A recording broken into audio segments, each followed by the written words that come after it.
Hello বন্ধুরা, কেমন আছো সবাই? সুজাতা হ্যাংলা ব্লগসে সবাইকে স্বাগতম বন্ধুরা। আজ বানাবো পাবদা সর্ষে পোস্ত ঝাল। পাবদা মাছ আমি ধুয়ে পরিষ্কার করে নুন হলুদ মাখিয়ে রেখেছি। 2 চামচ সাদা সর্ষে, 2 চামচ কালো সর্ষে, 2 চামচ পোস্ত আর 4-5টা কাঁচা লঙ্কা শিলে বেটে একটা পেস্ট বানিয়ে রেখেছি বন্ধুরা। দেখো, তাহলে চলো বন্ধুরা রান্নাটা শুরু করা যাক। পাবদা সর্ষে পোস্ত ঝাল। গ্যাস অন করে নিচ্ছি, কড়া চাপিয়ে দিলাম। কড়া গরম হয়ে গেছে, তেল দিয়ে দিচ্ছি। খুব সামান্য তেলের মধ্যে নুন দিয়ে দিচ্ছি। আমি যে কোনো মাছ ভাজতে গেলে কড়াতে একটু নুন দিয়ে দিই, তাহলে কি হয় বন্ধুরা, মাছটা কড়াতে লেগে যায় না। তেলটা খুব ভালো করে গরম হয়ে গেছে, মাছ আমি দিয়ে দিচ্ছি ভাজার জন্য।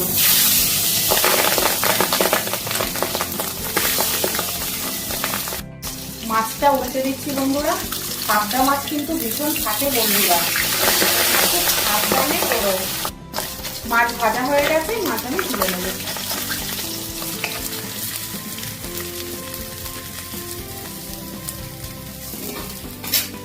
মাছগুলো দেখো আমি সব ভেজে নিয়েছি। দেখো, ওই তেলের মধ্যেই কালো জিরে ফোড়ন দিয়ে দিলাম। 1 চামচ মতো হলুদ গুঁড়ো দিয়ে দিলাম। পেস্ট করে রাখা সর্ষে পোস্ত বাটা দিয়ে দিলাম।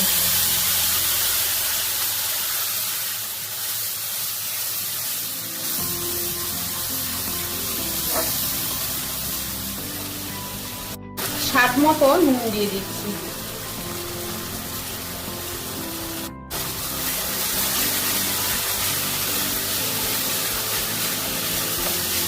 পাবদা মাছের সর্ষে পোস্ত ঝাল খুব দারুণ টেস্টি একটা রেসিপি বন্ধুরা।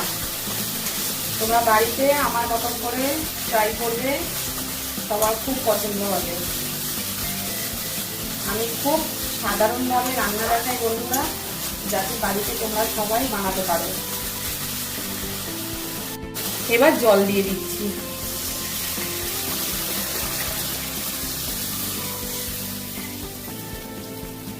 আর একটু দিচ্ছি।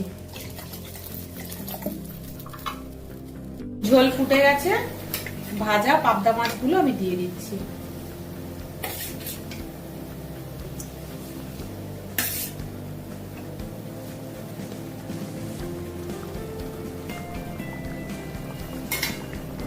চেরা কাঁচা লঙ্কা দিয়ে দিচ্ছি। সর্ষে পোস্ত পাবদা রেডি হয়ে গেছে বন্ধুরা। এই নামাবার আগে একটু সর্ষের তেল দিয়ে দিচ্ছি ওপর থেকে। রান্নাটা আমার রেডি হয়ে গেছে বন্ধুরা। দেখো কত অল্প সময়ের মধ্যে হয়ে গেল। গ্যাসটা আমি অফ করে দিচ্ছি। তাহলে তোমরা দেখলে তো বন্ধুরা, কত তাড়াতাড়ি আমি রেসিপিটা রেডি করে নিলাম। পাবদা মাছের সর্ষে পোস্ত ঝাল।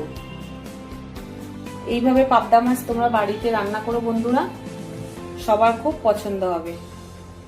নতুন কোনো ভিডিও নিয়ে নতুন কোনো রেসিপির সাথে তোমাদের সাথে আবার দেখা হচ্ছে বন্ধুরা। ততক্ষণ সবাই ভালো থেকো। টাটা বন্ধুরা।